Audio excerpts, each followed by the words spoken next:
Good evening, everyone, or morning, whatever time it is where you are. Have you ever had somebody in your life that you just really found it hard to get along with? Seems like no matter what you try, they come to you for advice, and your advice isn't good enough, or whatever. Well, I recently had that. And so tonight, when I was just searching through the scriptures, and looking for some words of good advice for myself. And I thought, you know what? I think we all need a lesson on this, because I know the answer to this question. I know it very well. But sometimes I think we just get a little bit stubborn in what we want and not what God's word says. So I like it right here. It says, you need to do a self-check on yourself. Are you being selfish? Are you being ridiculous? Are you just being mean? What are your motives, and why is it that you can't get along with them? Excuse me, my nose always runs when I do video.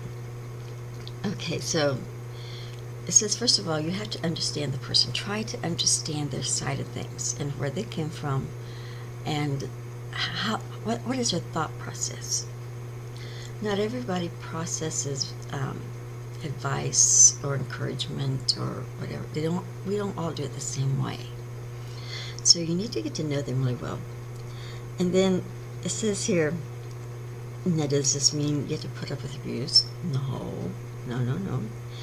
But it does say, it says to remember Jesus' advice to his disciples. And what was that? In Matthew 18:20-23. It says, oh man, and this just gets it right here, and I probably don't need to do any more of the video after I read the scripture, because it kind of says it right here. It says, turn the other cheek and forgive abundantly. Even it says, forgive us our debtors as we forget those who trespass against us. Everywhere I go, even in Luke, it says, yet even Roman soldiers drove nails into his hands, and Jesus prayed, Father, forgive them, for they know not what they do. And I like this too. It says, a soft answer turns away wrath, but a harsh word stirs up anger. And that's in Proverbs 15:1. Whoa.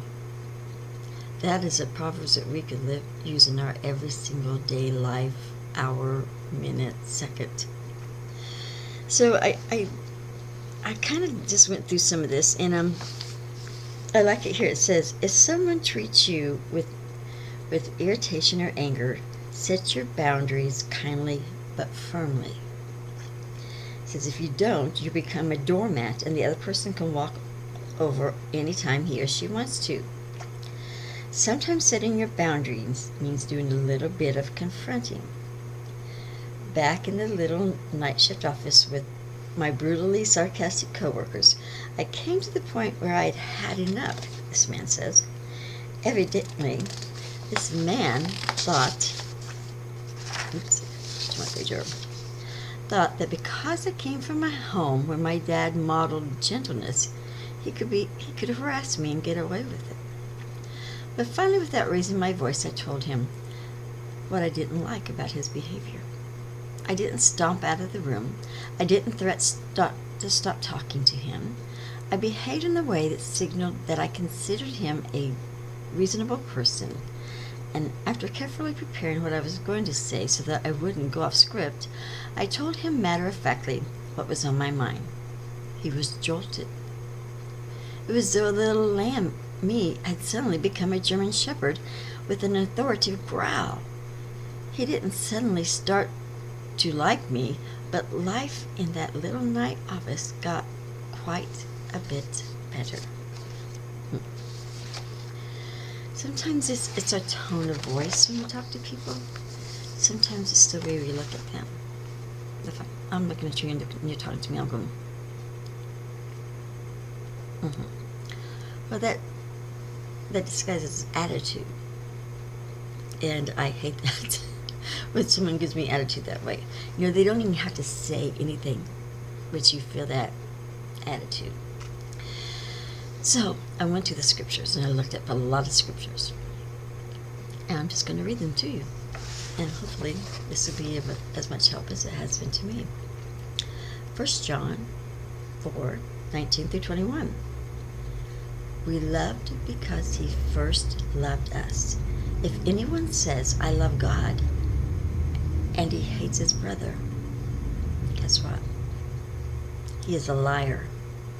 For he who does not love his brother whom he has seen cannot love God whom he has not seen. And this commandment we have from him, whoever loves God must also love his brother. Oh. Romans 12:18. If possible, so far as it depends on you, live peaceably with all people. John 13:34. A new commandment I give to you, that you love one another just as I have loved you. You also are to love one another. Hebrews 12:14. Strive for peace with everyone, and for the holiness without which no one will see the Lord. This is a good one. Proverbs 17:14. The beginning of strife is like letting out water, so quit the quarrel before it breaks. I love that. I love that. The beginning of strife is letting out water. It's like you have a jar and you punch a little hole in it. Well, when we start to quarrel, it just starts all flooding everywhere, and it gets bigger and bigger and bigger. Proverbs 19:11. Good sense makes one slow to anger, and it's glory to overlook offense. Yeah. I'm feeling like kind of a heel right now. 1 Peter 5. Not domineering over those in your charge, being examples to the flock. And when the chief shepherd appears, you will receive the unfading crown of glory. Likewise, you who are younger, be subject to your elders. Clothe yourselves, all of you, with humility toward one another, for God opposes the proud but gives grace to the humble.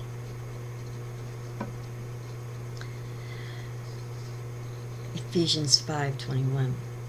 Submitting to one another out of reverence for Christ. Wow. So if we're submitting to one another, and that doesn't mean we allow people to abuse us or speak cruelly to us, because it also says that we are to speak with reverence to people and out of humbleness. But that doesn't mean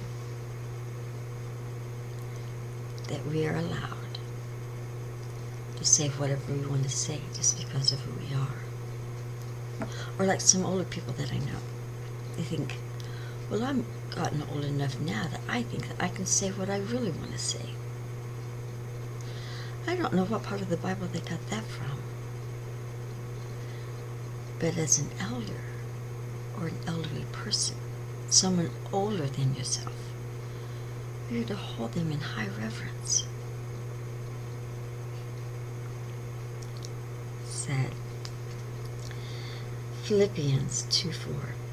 Let each one of you look not only to your own interests, but also to the interests of others. Yeah. So just because we don't like somebody, or we think they're strange or they're weird, does not give us the right, in any way, shape, or form, to be disrespectful. Sometimes we have to back away from the situation, or back away from the person for a while, until we get our act together. But Jesus never says that it's right.